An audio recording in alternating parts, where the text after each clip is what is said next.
Donc c'est une série temporelle de la température.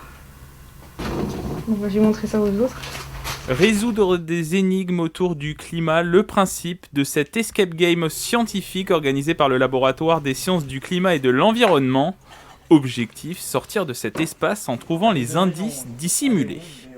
Ils sont sur les traces d'une chercheuse qui a été enfermée en 2053 dans la Carothèque suite à une très très forte canicule. Elle s'est volontairement enfermée parce que après plusieurs jours, voire semaines de canicule à des températures supérieures à 45 degrés, sa climatisation est tombée en panne. C'est aux participants de comprendre, de trouver les indices pour, à sa place à elle, trouver comment sortir, et tous ces indices sont en lien avec l'histoire du climat. Cet escape game, une animation organisée à Gif-sur-Yvette dans le cadre des visites insolites du CNRS et de la 30e édition de la Fête de la Science, plus précisément dans la Carothèque du laboratoire des sciences du climat et de l'environnement, un lieu rempli de mystères et d'histoires climatiques.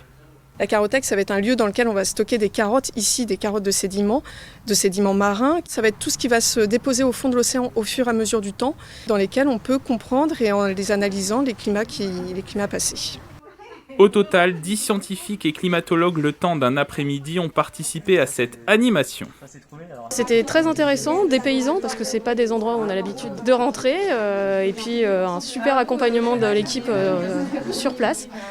Ça permet de découvrir des choses. Alors moi je suis déjà un peu dans le domaine des sciences de la Terre, du coup ça m'était familier, mais même si on n'est pas familier, c'était très ludique, on s'est beaucoup amusé. Résultat, ils ont réussi à sortir de la Carothèque en moins d'1 heure. Leur cadeau, un jeu de société sur la lutte contre le réchauffement climatique pour continuer l'aventure écologique.